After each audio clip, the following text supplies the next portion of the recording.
What up, everybody? Welcome to another episode of the Comrades Classroom Podcast. On it, we get to sit down with two of our homies, Kingsley, a graduate student and member of the All-African People's Revolutionary Party, and Broderick, a graduate student and member of the Black Power Collective out in the Inland Empire.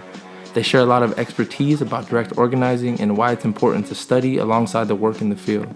To support the podcast, share with friends, and leave us a review on Apple Podcasts. Your support helps us sustain our survival programs and keep the community fed. Free the land, free the people.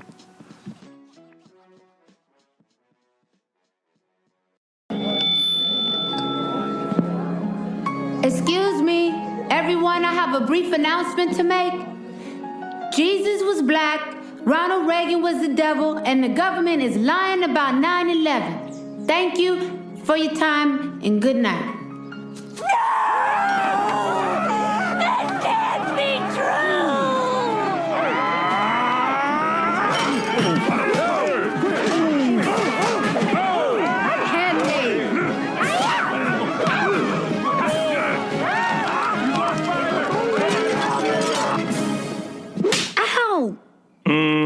You're having that dream where you made the white people riot, weren't you? But I was telling the truth. How many times have I told you you better not even dream about telling white folk the truth? You understand me? Shoot. Making white people riot. You better learn how to lie like me. I'm gonna find me a white man and lie to him right now. I am the stone that the builder refused. I am the visual, the inspiration that made ladies sing the blues. I'm the spark that makes your idea bright. The same spark that lights the dark so that you can know your left from your right. I am the ballad in your box, the bullet in the gun, the inner glow that let you know to call your brother son. The story that just begun, the promise of what's to come. And I'ma remain a soldier till the war is won.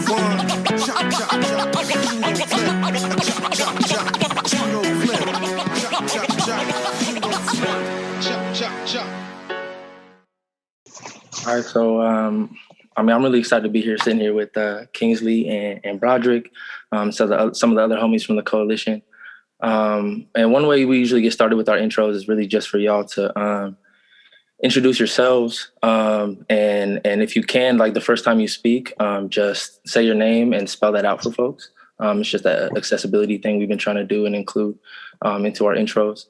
And kind of the first question I want to hit with y'all is like one thing we've been really focusing on with the podcast interviews itself is trying to really understand everybody's like their own experiences and their own journeys that got them to a certain place in their life or a certain political consciousness. I think a lot of people, right, that happens through experiences, and other people, right, it's more learned, and you kind of turn that praxis into field work eventually, you know. But I'm really interested in y'all's political journey, like if there were like key individuals or experiences, moments in your life that kind of impacted your political consciousness or kind of where you're at today in your organizing. And either of you can go first, really. Oh, you go ahead. You got it. You got it, B? Yeah, you got it. I'm gonna go ahead and introduce me. So my name is Ogadinma Kingsley Okapu. That's my full name. Ogadinma. That's my first name. Kingsley, my middle. Kingsley. Last name Okapu. Okakpu. Yes, I am Nigerian. Igbo specifically. Was born in Nigeria before I came out here at 3. Went back at like 9 years old, lived for 2 years, and I came back since I was 11. So been here for a minute in the States, been in Cali most of my life. My political journey, I mean, like that, where I was born, that's key, obviously, to how I became a Pan-Africanist. I am African. I've also had, an interesting upbringing, living with both, Africans out here and Africans over there. Especially, growing up over, living over there and seeing the lifestyle there, with Nigerians out there, it's like a whole different culture and, a whole different type of interaction because like, it's just so many, so much Black people, because everyone's Black. And like, if you see someone like who's Lebanese, who's white, they're like the minority group. But then if you come over here, you live in the West, you're in the minority group if you're a Black person. But one of the key things with me growing up in the Bay Area is it was all love with Black people at all times. even when I was African, you know, all the Africans, all the Black folks, we always like gravitated towards each other for the most part. You know, there's always a few of those, you know, types who, you know, want to, you know, integrate into white spaces and all that. But for the most part, you know, Africans, you know, African Americans, you know, Caribbean folk, we was all fucking with each other. Excuse my language if I can cuss, but we was all messing with each other growing up. So that kind of already put the foundation for me, because I was always around Black people, regardless of how many of us were there.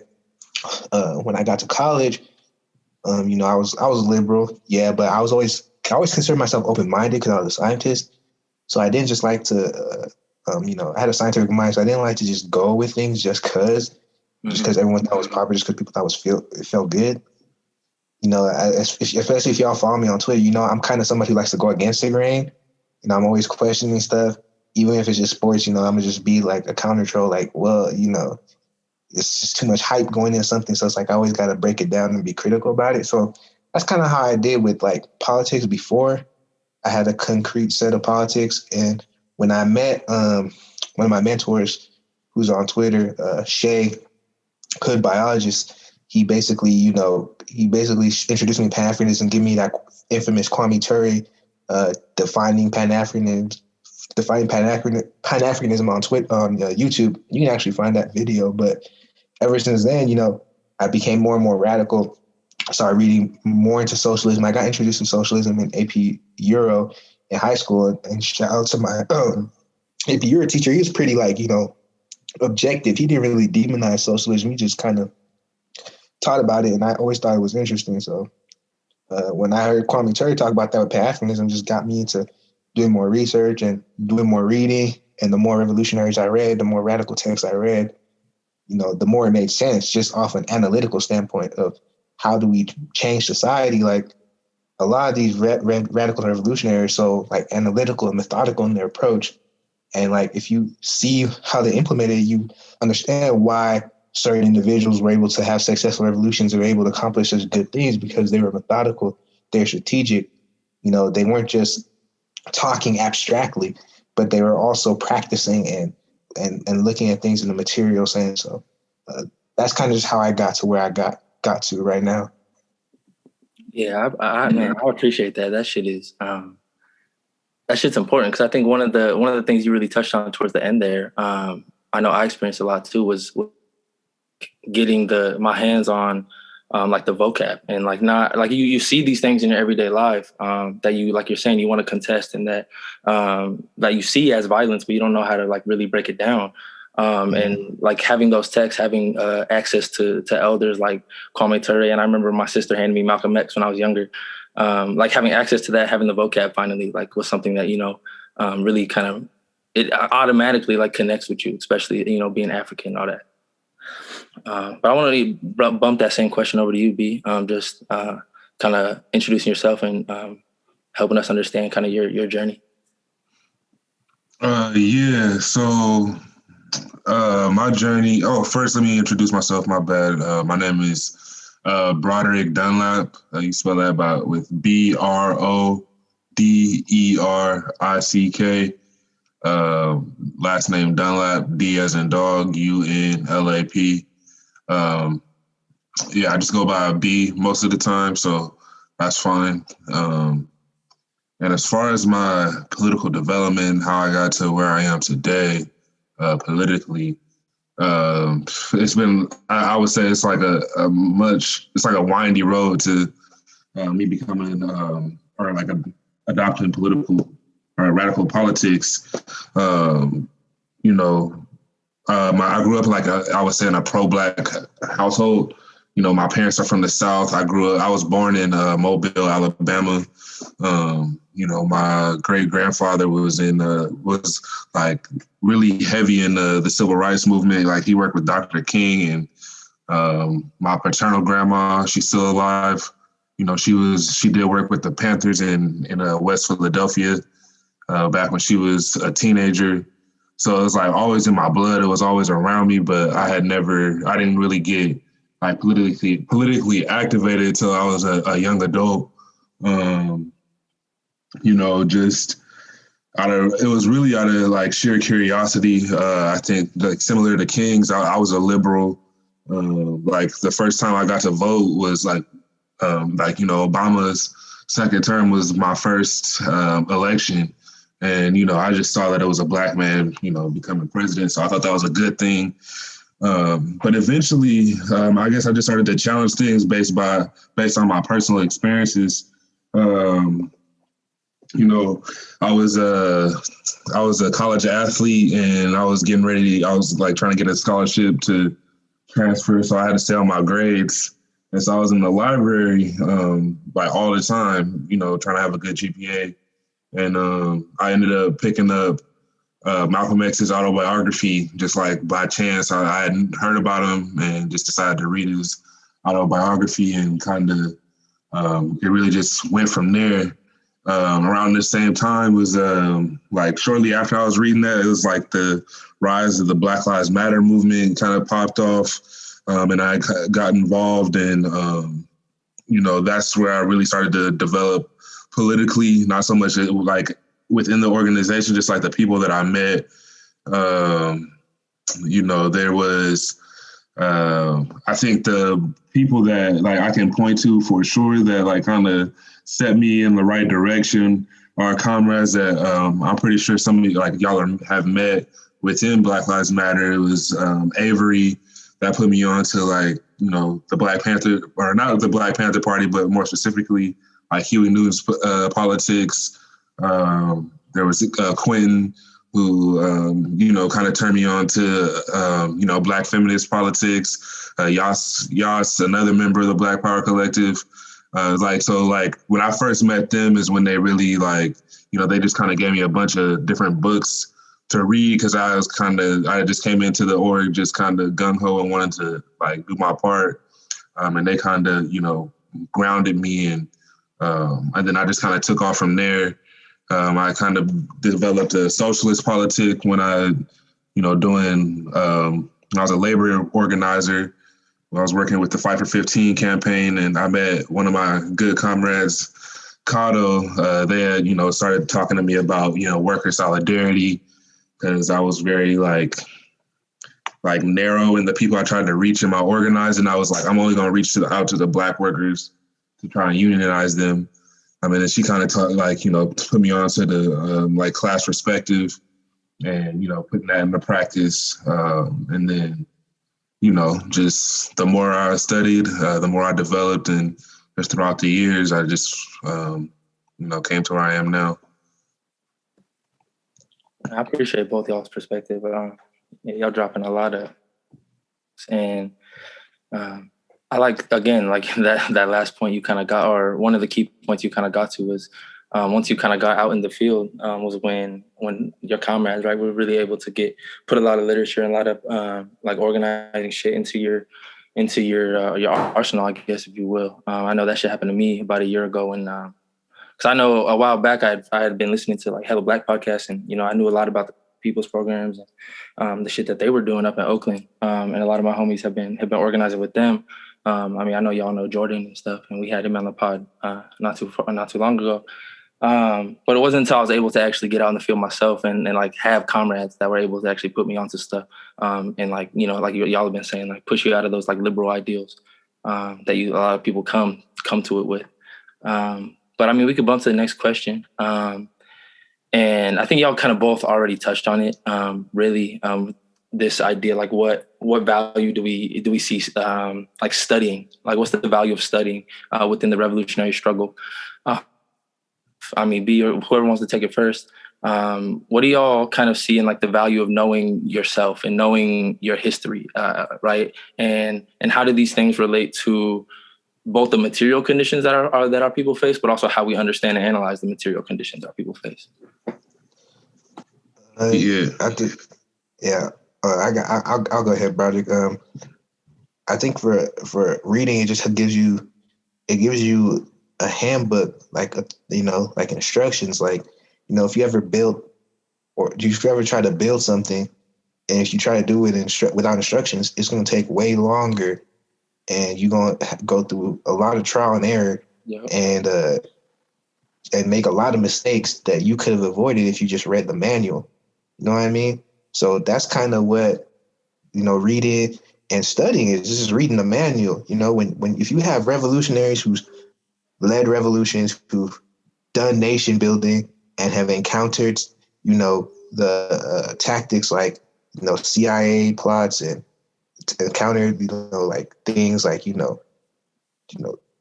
rats and all types of infiltrators in their orgs and their programs, and they're telling you like things to look out for, and they're writing about certain things that you need to watch when you're building, and certain like behaviors and strategies that may be counterproductive to what your agenda is. You need to understand that so you can see it for yourself. That's a lot of the things I think is wrong in today's movements. Just being out, having been out with Broderick in the summer and with the Black Power Collective, and having tapped in with folks in the Bay when I was up there. Like, a lot of people are arrogant and they think that they know what they're doing without having to have done the research or the study, and without having any resume of any accomplishments for them to warrant thinking that they should be leaders.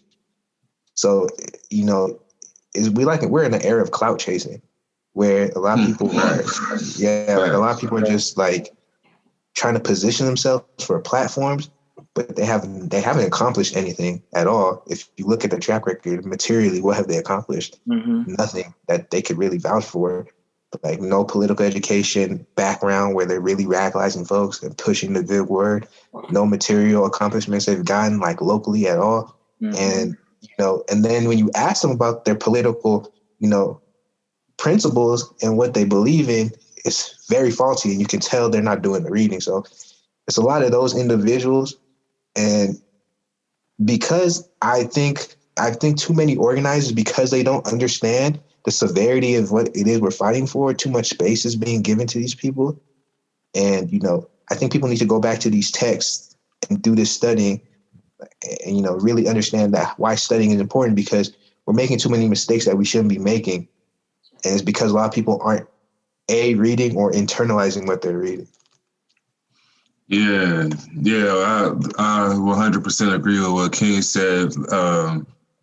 Personally for me, reading helped me develop a lot, from going to somebody that I was like 19, or I can't remember how, I think I was like 19 when I voted for Obama, to I really identify with that war criminal. You feel me? I really thought that, like, I saw myself in him at one point in my life before, I got put on game and started reading about the struggles of, Black folks like, Huey Newton, Assata Shakur, the Obadeli brothers, and, really understanding, like, if I want to, make change, and like if Black lives, it was really like my radicalization was really like in the context of the Black Lives Matter movement.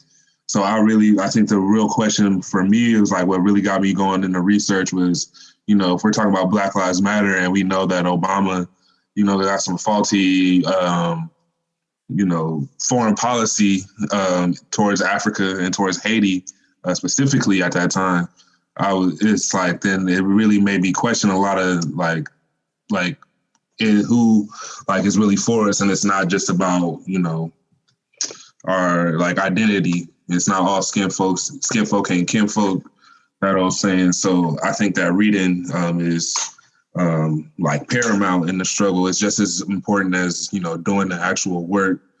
But it doesn't outweigh it. I think King's pretty much encapsulated like the importance of it. It's like knowing who you are and where you stand in society, and understanding who our real enemies are.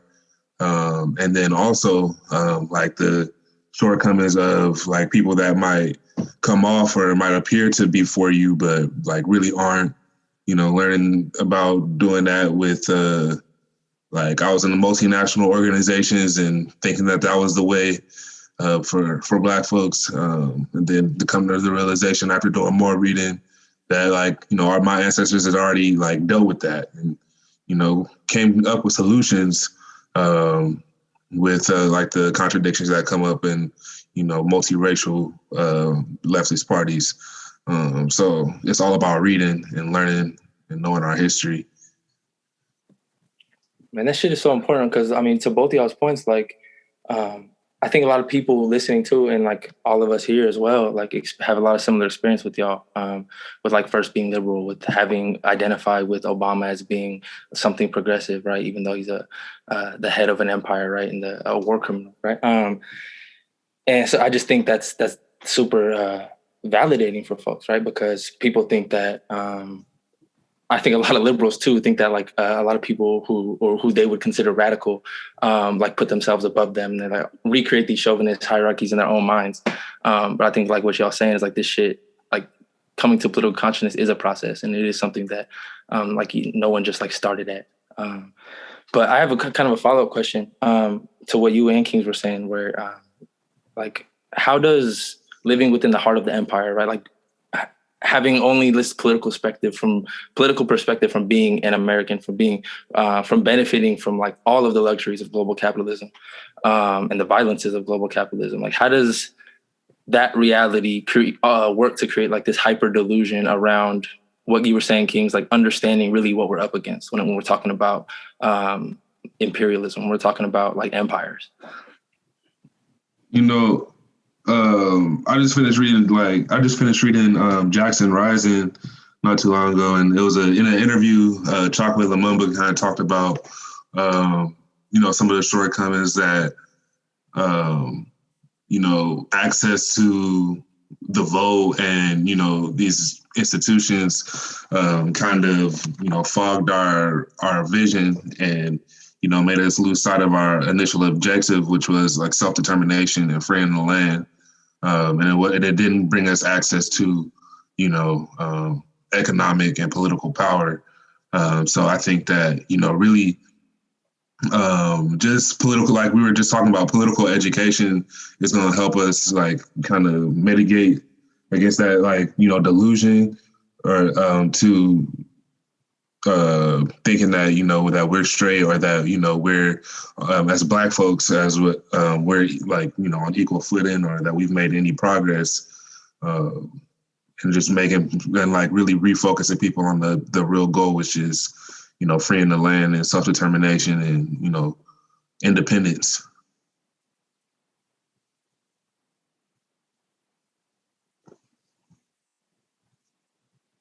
I'm sorry, I was on mute for a little bit, but, just trying to add to the question of, the particular situation about living, in the core that you have to understand is that,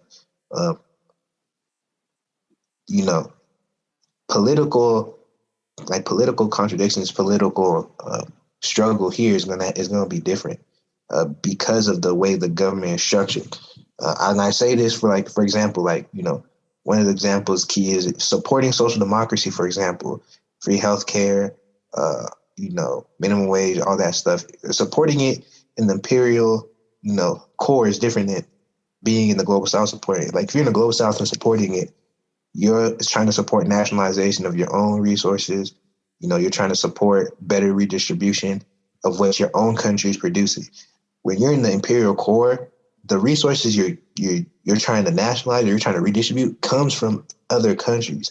So, I think another thing people in the global north have to realize is that, supporting struggles that actually seek to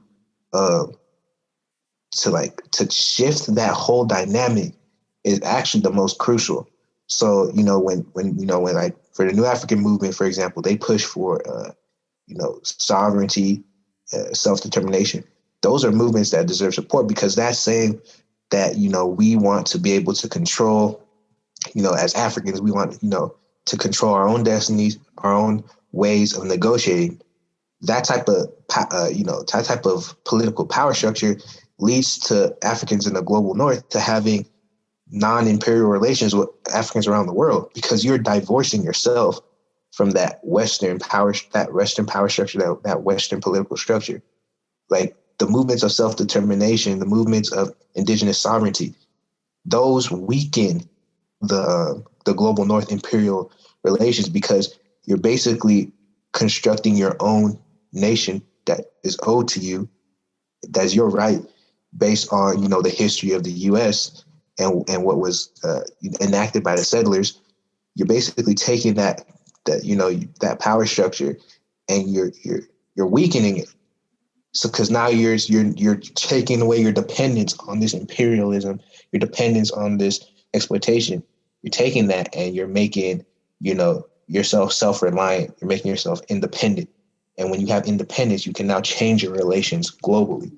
So that's how a lot of people, I think, need to look at it, living in the global north. That's why I don't support social democratic anything in America, because if you're not shifting the way that imperial relations are engaged, whether, through trade deals, through sanctions, through war, if you're not shifting any of that, then you're not changing the power dynamic.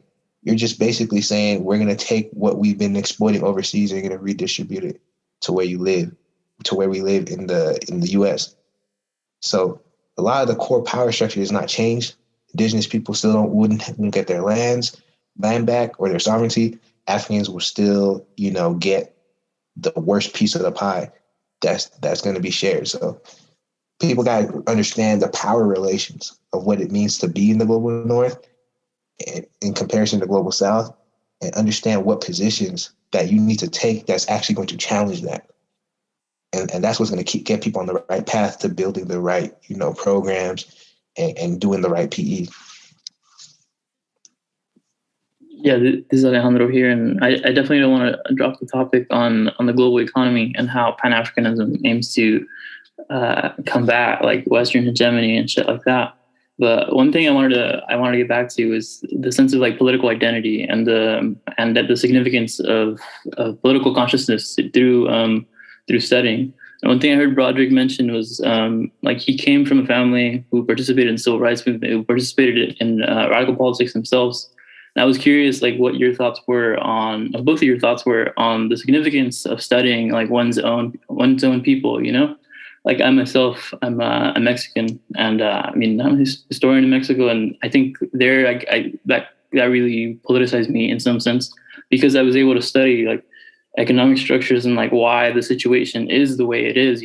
I never thought I was once genetically inferior, so I was curious on your perspectives on how your identity and how studying influenced your identity and how it molded it later when you guys were younger adults.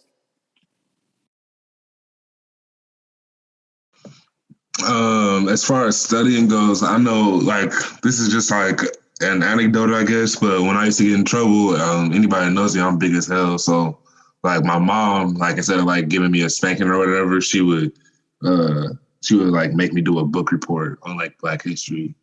So me being it was always I guess I'd already had knowledge of myself, and I was always kind of proud to be Black, but I didn't realize the political implications of that until I started reading the right things, I guess. It's you can read about these Martin Luther King and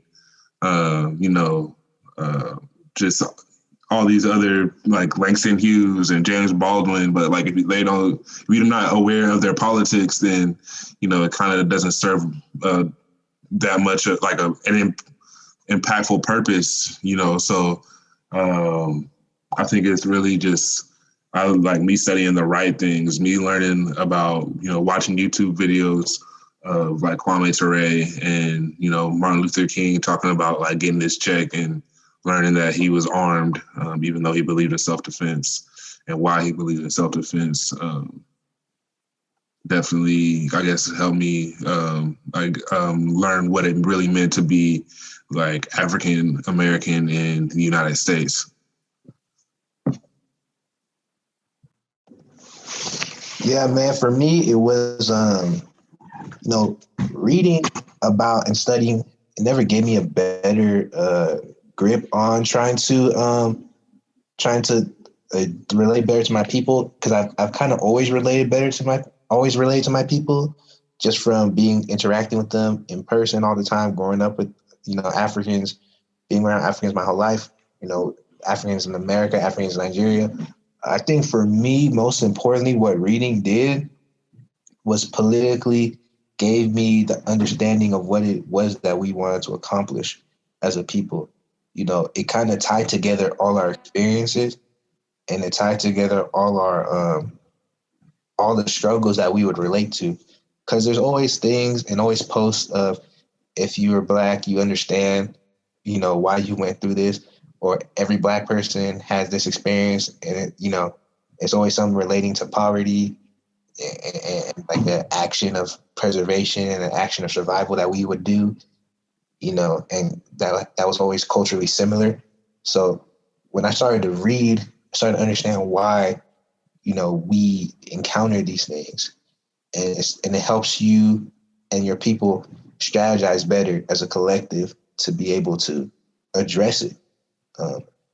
Because I think what a lot, and especially a lot of what we see in today's, especially on social media, we see a lot of trauma bonding, and trauma bonding is it can be useful in connecting, but if you don't study and you don't, you know, strategize on how to address your trauma and how to solve the trauma and to ensure, you know, your people don't encounter that trauma in the future, then it's going to be reactionary. And that's why you see the reactionary discourse you see on these social media sites often, where it's a lot of in-group fighting that doesn't result in any resolutions, because it's just people who have trauma bonded just lashing out. So I think studying and reading helps you remain focused. If you're reading the right things, as Broderick said, that's the key. If you're reading the right things, it helps you stay focused and level-headed to be able to actually come to resolutions with your people in your group. In terms of like putting that theory like into action, you know, and putting like those ideas into combating like the injustices we see like every day, like I think we're curious about like what y'all's work is within your respective organizations, and also like within like the idea of the work, if y'all could tell us about the history of where these organizations come from, and where the ideas, where the politics come from in some sense.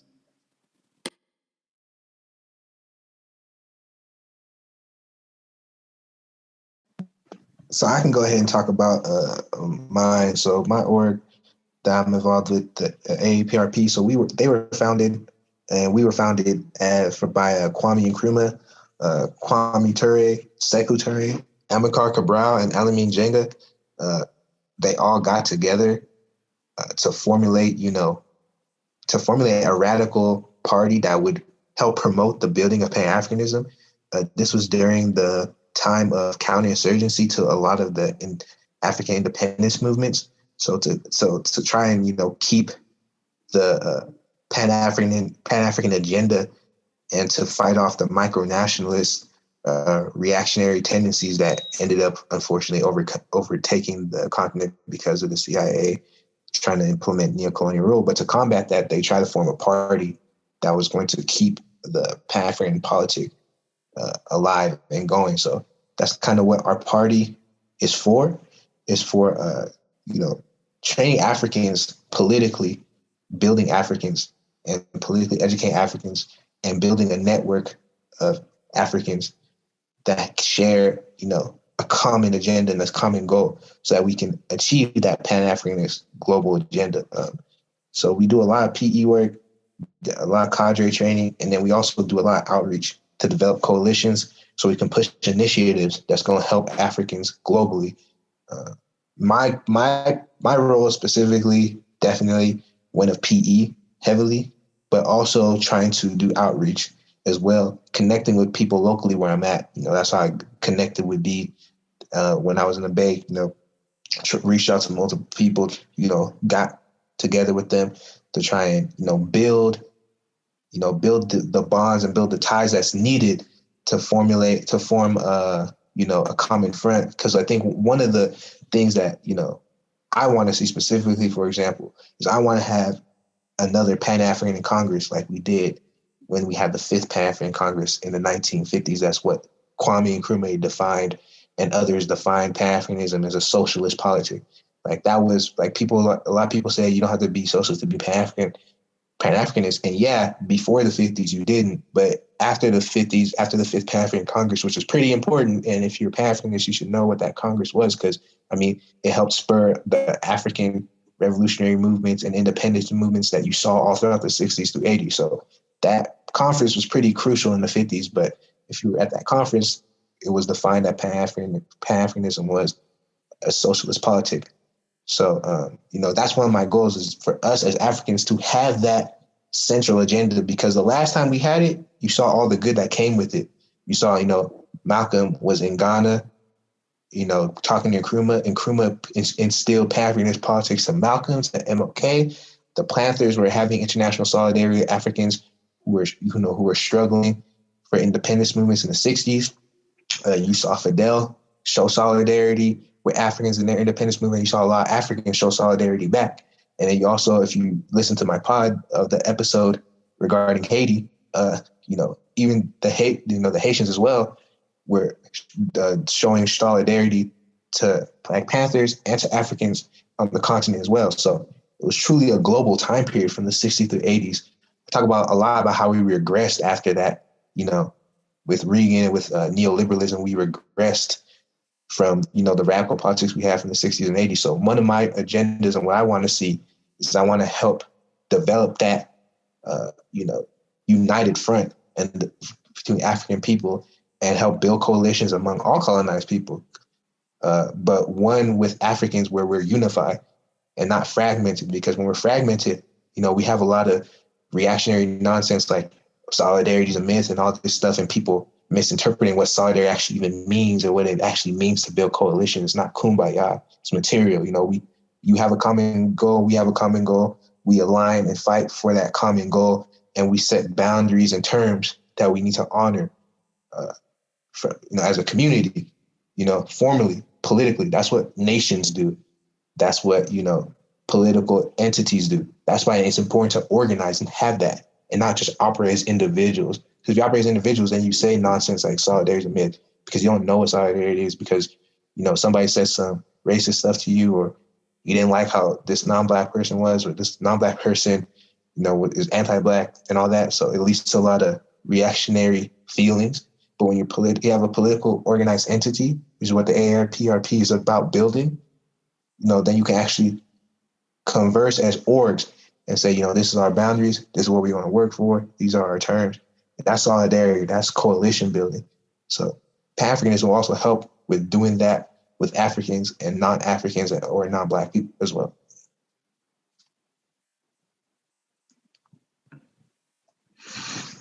Yeah, so, we're part of the Black Power Collective, how I am.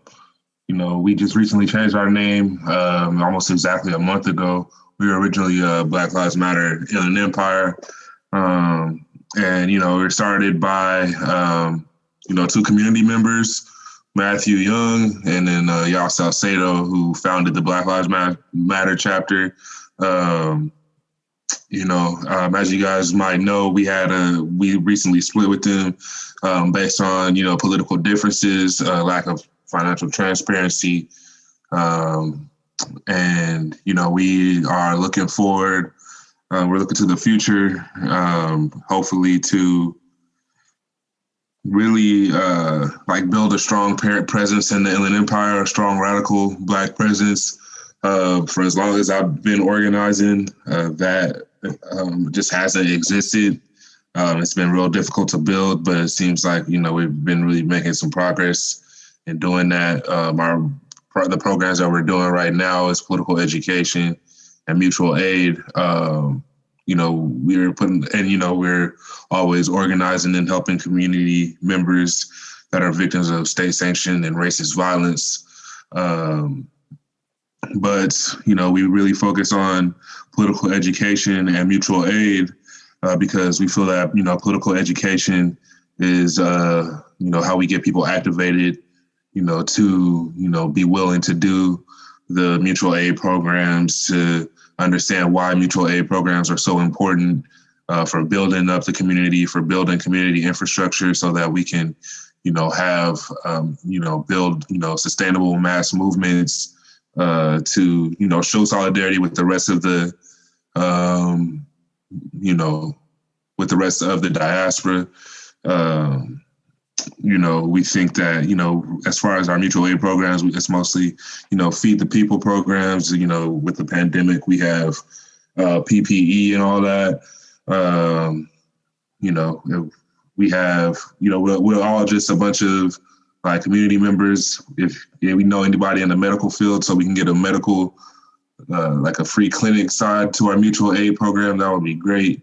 But, you know, at the current moment, we are really just, you know, trying to build our community programs to connect with the you know, with San Bernardino, Riverside, really the west side of the Inland Empire, not the west side, I'm sorry, the east side of the Inland Empire to, you know, just really build a strong presence because, you know, I think prior to this summer, prior to 2015, you know, there really wasn't a strong radical presence.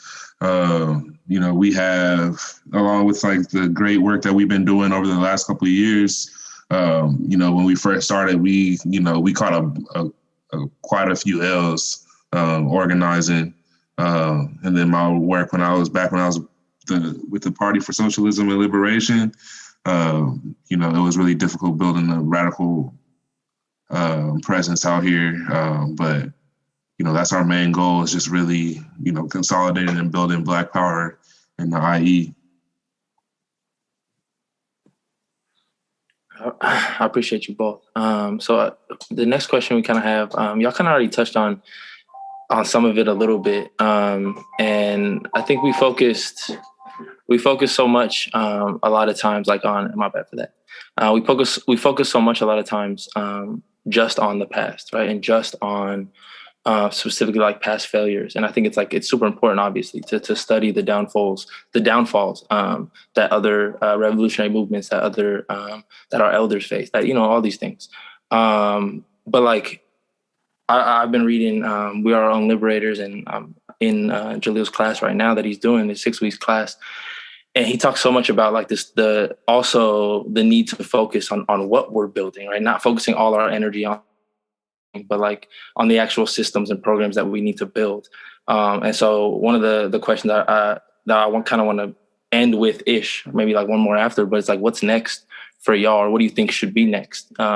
Either personally or for your organizations in building these functional programs and systems that give our people, right, an alternative, that give us self-determination, that give our people access to resources that we know capitalism intentionally keeps away. Yeah, I think it's important for, you know, people who are on the ground who have the connection to specific resources and specific tools, ally with those who share the same vision. Now, obviously, if a group is a reactionary and a group is, you know, for example, doing stuff for a different agenda, like, you know, they're trying to be, be a front for liberals or for, you know, seeking grants from capitalists and not seeking overturn system. Obviously, you can't ally with those groups. But if you know two groups, or if you're part of a group and you know another group who's radical, and you have the similar agendas, we need to get together and pull our resources. I think it's too many people trying to do things on their own and build on their own, and it kind of comes off as a lot of people want pride in saying their group is doing a specific thing, when it should be collaborative efforts if we share the same agenda. So that's one of the cool things that I was able to see, you know, with B and the Black Power Collective, and, you know, another mutual aid group that my boy Mikey was running in Feed the Block, is they started coming together to do collaborative events.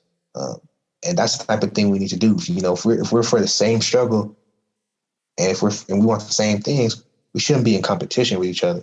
So we should be building, because that's how we get to that unified front, to where we can have all these alternatives, right, outside the state, and not be reliant on the state. Because when you think about it, white supremacists are also already doing this. You know, if you look at all the far right people and all that, they talk all the time about trying to get their own little communities and their own little stuff and rely on the state. So when it's time to apply pressure, they have a whole bunch of, you know, apparatuses they can use at their disposal that's not state run. So, we need to have those too, but for our agenda to be self-determinate, to be sovereign. And, that's what we have to do on the grounds. We have to link up if we're like-minded. And one of the things that I've also tried to do with AAPRP when I came in is help be an on-the-ground presence for AAPRP and, help push the Pan-African politic on the ground, not just one where we're trying to share it online all the time and with like-minded individuals, but being on the ground with people, talking with people, even if we're online, being open to reaching different groups of people. So we're not an echo chamber, because the whole point is to build people power, to get the power and the people we need to be able to be sovereign, to be able to be independent. Like Jalil said on the interview on Hella Black with Blake and Delancey, he said, the Black Panthers, or when they had the arms and they were trying to do armed struggle, they got cooked, because you can have a group of people, sure, that's like-minded with you, but if you're not building people power and you don't have enough people, you're going to get cooked. You know what I mean? So it's important that we build with people on the ground, reach out to them, and we come together. That's why coming together is important, because numbers, that's how we're going to win. There's more numbers. So that's really the key for us, is getting numbers. And then, hopefully we get to that point where we're doing another Pan-African Congress, at least for Black folks, for African folks, is we get another Pan-African Congress, the 6th Congress, and then we actually have a unified African agenda again, and we spur another, sequence of radical movements like we had from the 60s to 80s, and we spur a new one. So that, that's the goal. That's what we should be striving for. Yeah, I agree with everything King said. I think specifically for the Black Power Collective, our objectives are to continue to grow our political education program and our, mutual aid programs. We've got, new members coming in. We want to continue to grow. Like he said, we're really just, really getting growing in numbers and growing in your programs and solidifying our programs. Like I said, our mutual aid is primarily, feeding folks and giving PPE. But, eventually, we want to do, like he said, mutual aid is, it's programs, it's building community infrastructure. So, the people don't have to rely on the state for, basic necessities for survival. So, there's, Fannie Lou Hamer, along with, founding the Freedom Democratic Party in Mississippi. She had, co-ops for, people that got politically activated. And then, these, racist crackers, decided to, fire them or take their housing. Then, Fannie Lou Hamer had a safety net for these people. I think that something like that for, the Black Power Collective would be, an incredible goal. We have this space that, we're struggling to get open, but we plan on getting open really soon. That, we want to have, a library in for, youth, a community kitchen so that we can feed folks. If there's a radical Black, doctor that's out here in the IE that, wants to, link up with the Black Power Collective, that would be great. So then we can, start providing people with free healthcare. And then, like King said, it's really about growing numbers. It's really not about competition. We rock with Feed the Block. We rock with, the People's Coalition. We rock with, the Brown Berets and the IE. And we're really just about building power. I think so many organizations are so worried about being like the next national leader, and, people that are, people in your own neighborhood don't even know who you are. So it's like, I think our main objective this year is really just, further entrenching ourselves in the community. And so that, instead of looking to the state, instead of asking the governor or the government for, assistance when something happens, the first people they want to call is a Black Power Collective. Going off of like talking about growing numbers, I wanted to ask about that process, like whether how do we grow in numbers, and how does specifically like Black Power Collective and the All African Party, All Africans Party, like how do they grow in numbers, but also like what are the difficulties of going in numbers? You know, like I think we need to talk about too, like how do we introduce people to concepts like Pan-Africanism, to concepts like socialism? Because a lot of times it is like I don't know, a slippery word for a lot of people. Because I think one of the things we got to think, we all got to think about is like, how do we go away from only organizing with university folk and start organizing people like in the community, you know, in the hood? And how do we do this without bullying, without keeping people too distant? And so I'm curious about like the setbacks y'all might have, but also the successes. Like, how do they occur, and how they occurred for y'all in that, whether it be in the IE or in the Bay? You know, personally, I think organizing, it's really about like your community. When I first joined BLM, it's because the sister of one of the co-founders was my coworker, and we were chopping it up. And she recognized that I had at the time progressive politics, and she told me to link up with her sister, and I ended up being activated. It's really about building community. I think when I was a union organizer, one of the things that I saw a lot of success in is just really connecting their reality to the politic that you are trying to win them over to. When somebody is complaining about their job, it's a reason for that. It's because of capitalism is fucking them over. It's because their labor is being exploited. If somebody says they hate their landlord, it's like, why do you even have a landlord? You know what I'm saying? It's like, shouldn't housing be a human right? It's really about, I think Shay said, it's not my fault. Reality is Marxist. So it's really just like, pointing out the day-to-day contradictions that point out like that arise in, navigating, this fucked up system, and, giving them a solution. It's like, why do you feel like shit when you go to work? Why don't you get better pay? Why don't you have healthcare? It'd be better if you unionize and, give them concrete examples of how that's possible. And really, being able to give them concrete examples is, a result of, you doing your studying and your research, and showing past examples and, being consistent with these people. I know something that's really like difficult as being an organizer is being consistent. There's days when you don't feel like being a community organizer, and you kind of just want to, do your own thing or whatever. But, there's sometimes the community, after a while, the community starts to look to you and rely on you. And it's just about being consistent and constantly showing up, even when it's not the most convenient for you. How we plan on doing that, like I said, is to continue our political education programs, make our political education, make our politics approachable. Our mutual aid programs is really going out in the community and not just doing it online. As far as organizing in universities, I'm not really sure. I never really organized in the university setting. It's really just doing that door to door, knocking on people's doors, handing out flyers, letting them know that you're going to have a mutual aid right down the street, and you guys going to be handing out free food. It's really like having uncomfortable conversations and stepping out of your comfort zone and really talking to complete strangers about your political platform and winning people over by building relationships.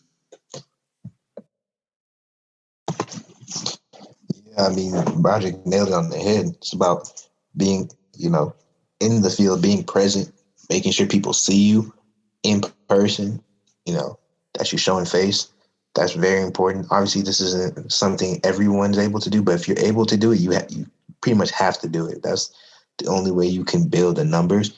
And that's one of the things I personally pushed for the AAPRP because of what's happened, over the years, especially since when Kwame Ture died, what's happened with the org internally. One of the things I push for is to show more face. We have a lot of chapters on multiple countries, but one of the things I want people to do who are involved is to show face on the ground so that you can connect and build. That's how not only are we going to be able to build cadre that's going to help expand our party, but it's also going to build cadre that's going to be able to teach and expand the Pan-Africanist movement on the ground. Because now if you're reaching out with people, if you're building community with people in your locally where you're at, now you're spreading the information that needs to be spread, and you're building a block and a collective and starting from a base where people are going to be able to not, who had never heard these concepts before, are able to hear these concepts and see them in practice. And I think how you win people over, it's difficult in the West. And I have my own reservations of revolution and who's going to be leading that for any global change. I have my own takes on how that's going to manifest, but just to contextualize it for the West, where we at in the US, I think for us, it's important for us to build these alternatives from the state structure. And what's going to make people gravitate towards that is if you show that they work. So having a consistent program that you can actually commit to and successfully execute consistently is important, because it shows people it's viable. And that's the key thing. You want to show communities who are looking for alternatives, you have a viable alternative. When the Black Panther Party had their free breakfast program, it was viable. They were consistently doing it. The defense units, they was consistently doing it. It was consistent. So the areas that they were in, they trusted them because they were consistently doing it. They were consistently meeting the needs of these communities. So that's the key, is to have programs that you can consistently execute. And once people see that you can execute them, it doesn't matter that you're pushing socialism. Like the Black Panther Party was pushing socialism, but people respected them. Black people admired them because they were meeting the needs of the people. At the end of the day, people are going to support whatever meets their needs. That's how revolutions are won.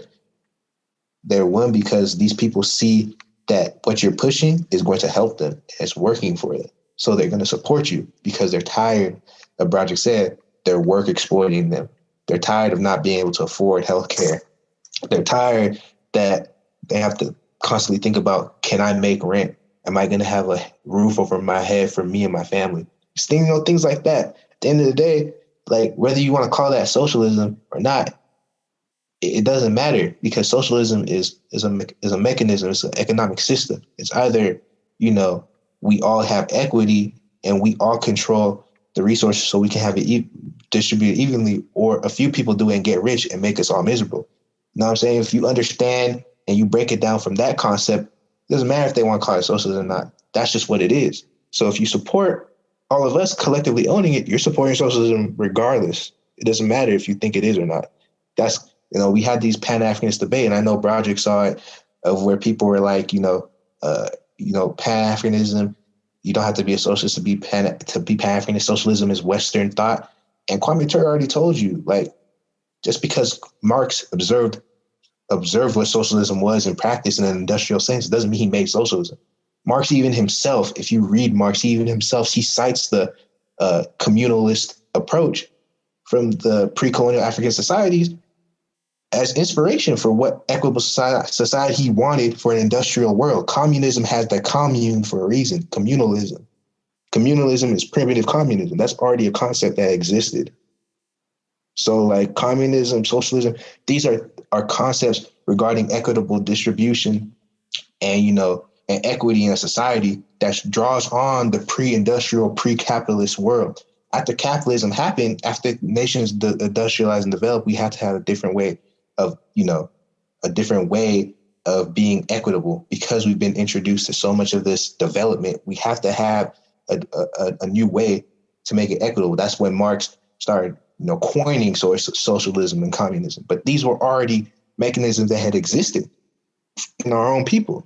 So it's not about whether, it's not about the word socialism. It's about getting people to understand, do you support people having housing or not? Do you support people having healthcare or not? Do you support food being a right or not? Do you support clean water being a right or not?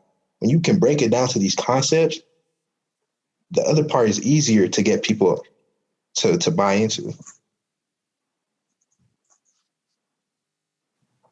Yeah. Wow, that's appreciate that, Kings. I just wanted to add on to, what I was saying earlier, as far as, being able to, build your numbers and grow as an organization. I think that,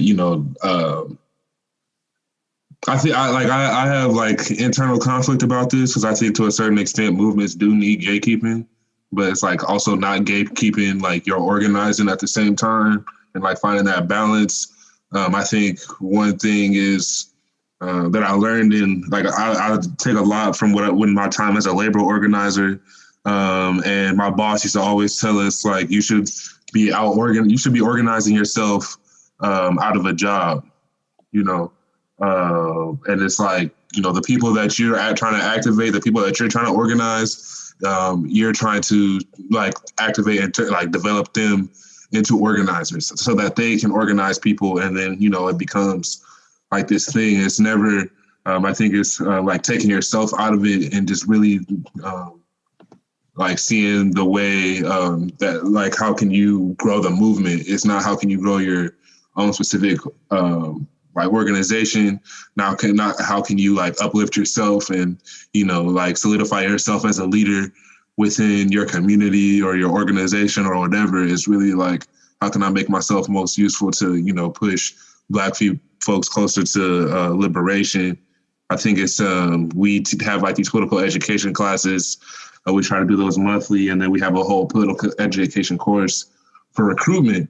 And like our recruits were doing the class, and then they decided to organize, you know, study groups within their own neighborhoods.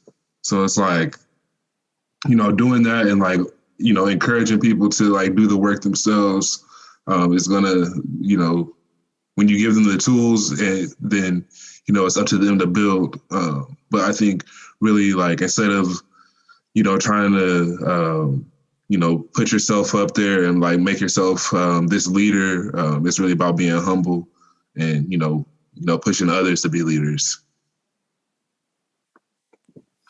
Yeah, as a question for Kings for sure, talking about that concept of the development. Like, one thing I was curious about y'all's next steps in terms of y'all's collectives and how y'all would want to move forward, right? And Kings has hinted that like that 5th Congressional Congress in the 1950s, not just iconic, but it was a catalyst for like a larger decolonial movement and what helped found Pan-Africanism. So I'm curious, like we've done a little PE regarding Cabral and his ideas of development, how they weren't Western, you know, how you didn't want to develop like Europeans, and he had his own unique background as an agronomist. So I'm curious, like if y'all could expand on this concept of development for y'all's collectives, like how to move forward and how to build something without like a 501c model, how to build something without state models. You know, like obviously Cuba provides examples, different movements provide different examples. So I was curious what y'all build off of and what y'all envision. Yeah, this is the you know, the real struggle, the nitty gritty. You know, for us, you know, development is, and you know, not developing like the West is going to take a lot of studying of different models of approach. Like you said, Cuba, Bolivia, these nations serve as great models for how to build a mass movement. The Zapatistas also are a group that show you how to build, you know, self-sufficient communities, you know, what type of things you need to make sure these communities are able to be successful. One of the things that I think people also need to understand is certain tools need to be used just because, you know, it's materially important. Like you need doctors, you know what I mean? You need teachers, you know what I mean? You need engineers, you know what I mean? You need to be able to solve material problems, like, you know, constructing, you know, like homes for like mobile homes for the home, you know, houseless, you know what I'm saying? So they can have a roof over their head, or for people who don't have a home to stay in, that just got kicked out. You need to be able to come up with ways that they can be housed, ways that they can get treatment, you know what I'm saying? They can receive some type of education, food, you know what I mean? Like these are ways of developing our local communities to where they can be independent of the state. So when you talk about, you know, development, it depends on what you're trying to develop. If you're trying to develop a community, then you have to look at community models, like, you know, the BPP, you know, look at the Zapatistas that are more community oriented, things like that. If you're trying to nation build, you know what I mean? You're trying to build a nation, then you have to look at, you know, more national movements, like what Cabral was doing when he was organizing, you know, the Canary Islands, and you know what I'm saying, the nation where he was at, I forgot the name, but I'll remember it later. But when he was organizing them against the Portuguese colonizers, you know, they had a specific plan of going into the agricultural areas. I'm reading a book right now that they spent 3 years organizing for armed struggle. You know what I mean? They didn't just decide that they were going to do it and that was that. He spent 3 years getting the people ready to even engage the struggle that was years long. So it's a long process, but you have to look at it methodically, take it step by step, and understand what we're trying to accomplish. Like I said, what are you building? Are you building a nation? So then you have to look at national examples. If you're building a community, you got to look at community examples instead of, you know, different community centers or different areas to where you can have consistent programs. So it all depends on what you're trying to accomplish, and that's going to tell you what templates you should be looking at to develop that. Yeah, I got a question for Kings, and I don't know if I'm supposed to be the one asking the questions, but whatever. So you said, you know, it depends on what kind of model you're trying to develop as far as community versus nation. And it seems to me like you can't really skip steps. You can't just go from like, you know, like the material conditions in, you know, the United States, the Inland Empire specifically, you know, Black folks are like, you know, isolated and, you know, it's kind of scattered throughout the region. So it's like, wouldn't it be more beneficial to build, you know, community first? And then once these communities are strong, we can look towards, you know, nation building. Yes. That's why I said it's important to understand what you're trying to build first, because you can't jump from point to point B without going to point A. Like, this is a methodical struggle. And just to answer that point of where Cabral is Guinea-Bissau. So I just wanted to shout that out there. You know, don't want to disrespect my Africans. But yeah, you know, to get from point A to point B, you have to get to point A. So you can't just go to nation building if you don't have the community. And this is why I said struggle looks different in the West than it does in the global South. Because when you're in the global South, like, you know, yeah, they have neo-colonial governments, but like, for example, in Africa, you know, in Nigeria, the leaders in the Nigerian government are Nigerian. You know what I mean? Like, they're from the land. Yeah, they're neo-colonial leaders, but they're from the land. So you can be from the land and run your own government. When you're in America, you're African America, but your government is ran by settlers. You know what I'm saying? So it's a completely different dynamic. So you have to understand, where in the global South, they can be more prioritized on nation building because that's their nation. If you're like, for example, in the West, you have to first start off with community building first. That's why the BPP was so successful. They understood this. Build your community first. And then once you build your community, once you have that stronghold, then you can connect communities to then start building, you know, the national movement. You then start building the sovereign movement. And that's what the ultimate goal was for the new African independence movements. So it's all methodical, all step by step.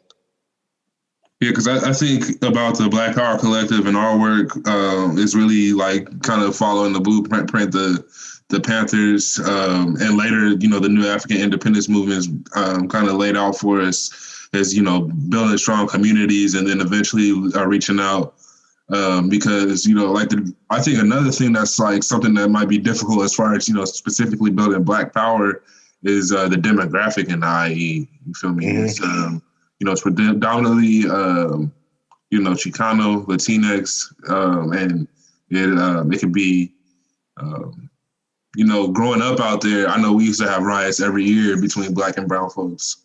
And, you know, it's really hard to like overcome that contradiction, you know, realizing that, you know, if you're trying to, how can you like try and activate somebody from one neighborhood that might be from some like, and then turn around and like rock with the berets and they might, you know, recruit somebody that's from a rival neighborhood, you feel me? So it's really something that, you know, we have to really educate people on.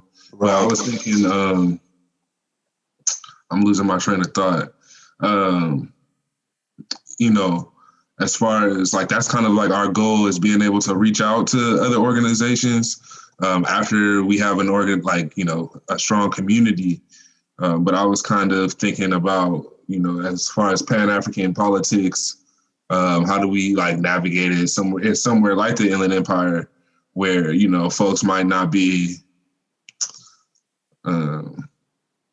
like perceptive because they're not, African, to like a specifically Pan-African. And, we deal with, like I've dealt a lot with, organizing with, organizations like the DSA, who 1 minute will, stand in solidarity with the third world. And then, when election season comes, they're like capping for Bernie.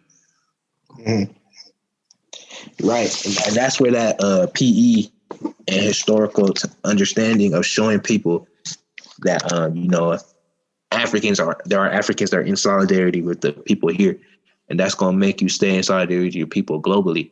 When you can build that in your community and you can see that we're going through the same struggle globally. You feel me? Like, even if you're on the continent, you're going through the same struggle in terms of you still have to fight that common threat of the settler, whether they're controlling you on their own home territory, or they're controlling you from overseas. You still have to deal with that threat. It's just different mechanisms and tools of the way that they're imposing their domination over you. So getting people to see the commonality in the terms of when people understand we share the same culture, similar cultures, like we all draw from the same source, we all going through similar struggles as Africans, especially ones who are racialized as Black. We're all going through that same racial anti-Black struggle throughout the world. It's like when you get people to see those similarities, then they start to understand that, damn, we can't be free until we're all free. And it really resonates when you start to get people and you start building, your resources locally, and you start getting your aid. And then when you start understanding that, when you need resource help, for example, who's going to be more likely to aid you? The West, the government you're against, or a free African nation? Like Gaddafi, for example, was going to send military equipment and aid, and I think to H. Rap Brown, if I'm not mistaken. And that's what kind of got him caught up with the government, was that connection with Gaddafi. You know what I'm saying? Like, when you have radical leaders like that, like Kwame Nkrumah, for example, he had Ghana intelligence tell Malcolm, you're most likely going to be assassinated if you go back. And that's what tragically happened. But you know what I'm saying? When free African nations are more likely to do that type of thing. They're more likely to give you aid. Maduro wanted to send, oil out because Chavez used to send oil out to the poor families in New York. You know what I'm saying? He used to send oil out there so he can power their homes. Fidel was trying to send, doctors out to help during Hurricane Katrina, things like that. You're more likely to get that from a radical nation outside. So when they see that type of stuff, they start to understand, oh, these people are on our side. So that's why to show that. Yeah, just like, having conversations with, my homies and talking about, like radical politics and stuff. And, when you hear about Castro, our, education system is a joke. And, they've been indoctrinated to thinking he's a dictator. But then when you're like, well, if he's a dictator, then, you show him pictures of him chilling with Malcolm X and, hanging out, and like really chilling with like revolutionary Africans. Then it's like it just basically kind of debunks any kind of bullshit that, we've been taught earlier. I'm sorry for cussing. I don't know if that's cool or not. I'll cuss. All right, yeah. But yeah, just really kind of like showing the like the contradictions and us thinking that, we're alienated from the rest of the global South, and like really showing that we are a colonized people. And not, we're not, as much as we think we are, we're not assimilated into like this settler country.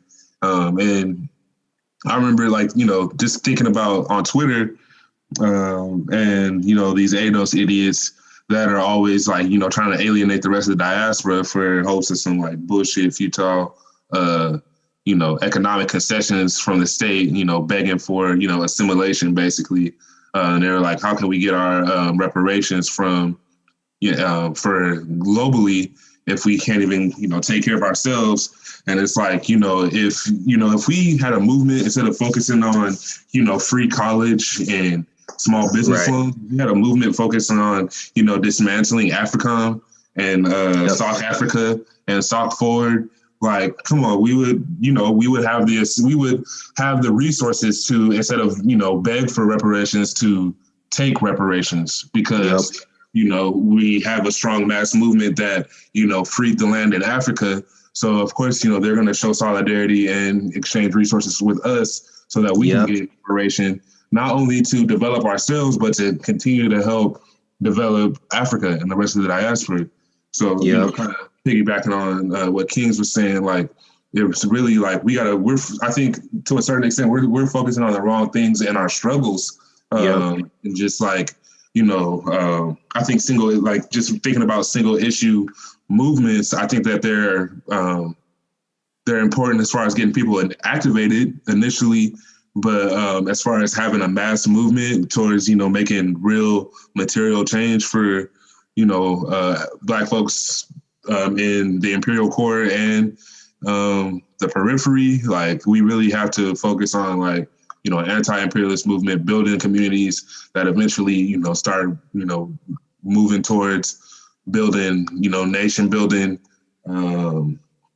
As far as next steps, I remember somebody asked that earlier. There's a great book called Jackson Rising that, lays out like a economic plan for communities to, gain self-determination and like really build community on top of, having a strong a strong political platform. Yeah, solidarity economy. Yeah, that book is like, that's completely shifted my thinking, like as far as, goals and like economic goals in our organizing.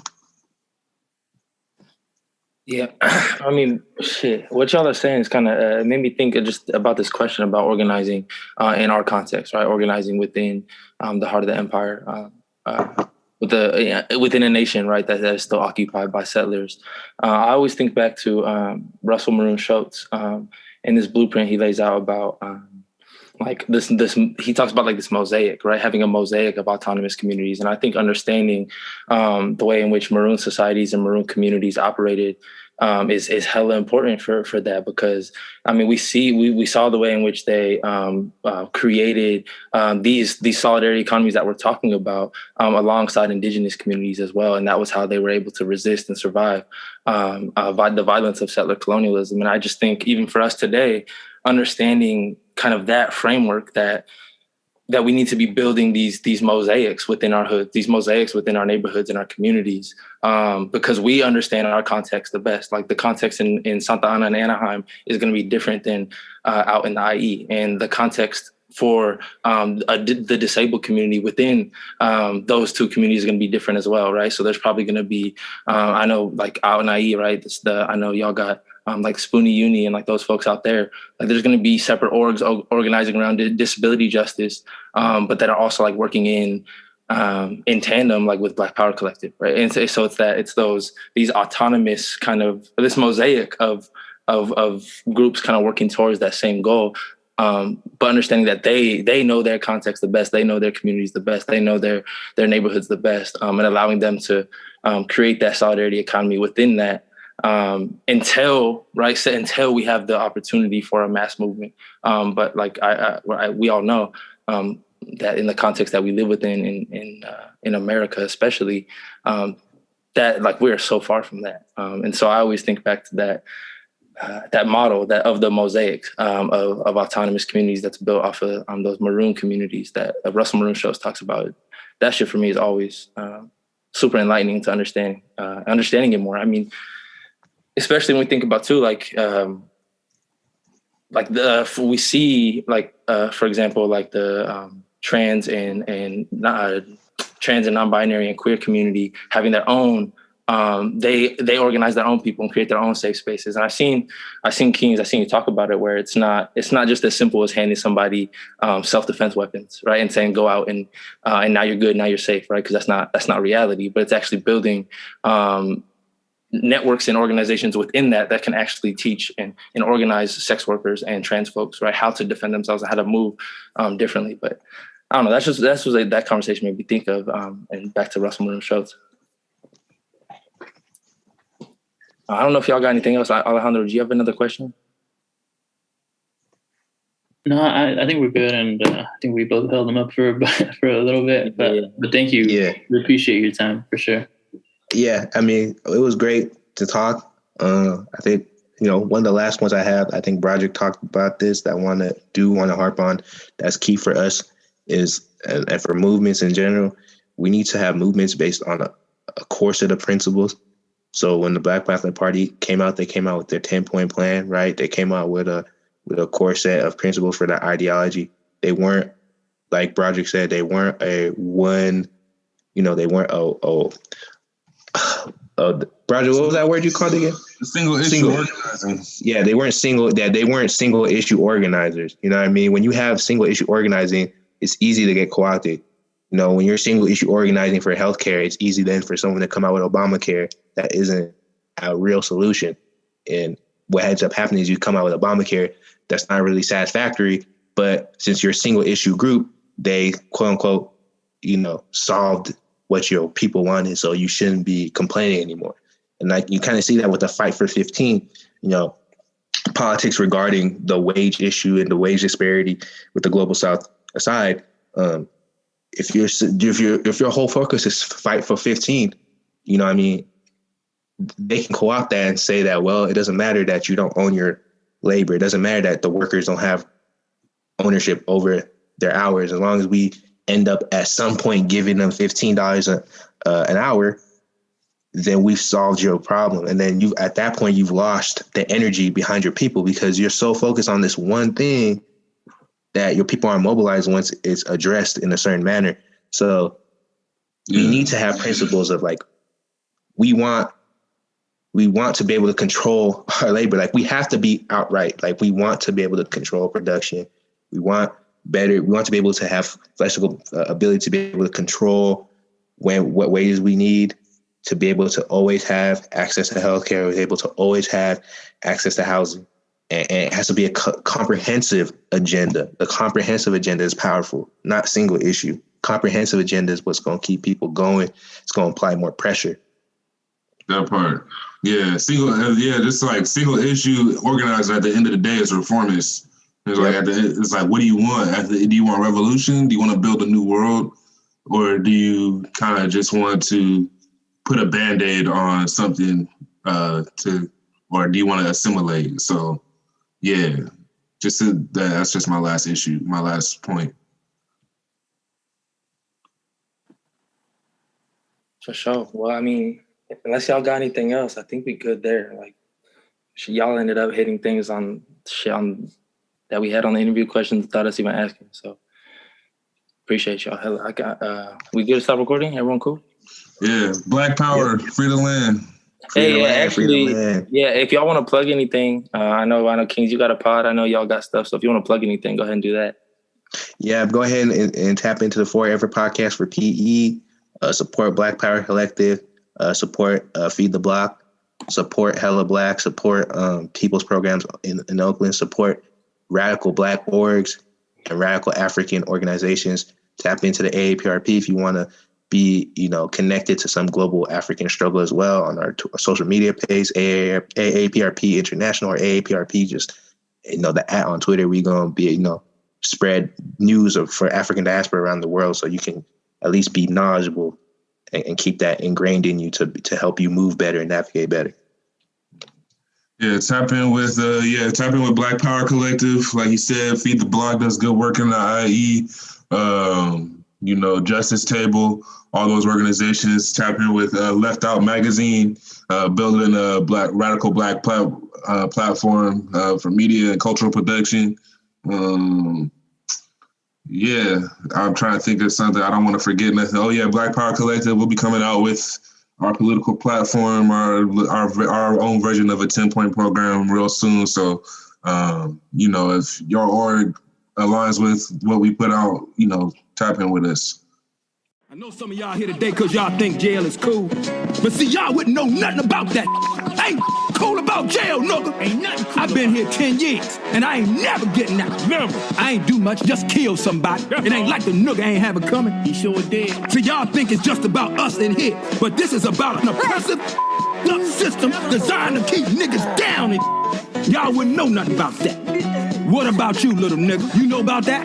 Yes. Oh, you know about that? Tell me what you know about that. Tell me what you think about that. The prison industrial complex is a system situated at the intersection of government and private interests. It uses prisons as a solution to social, political, and economic problems. It includes human rights violations, the death penalty, slave labor, policing, courts, the media, political prisoners, and the elimination of dissent.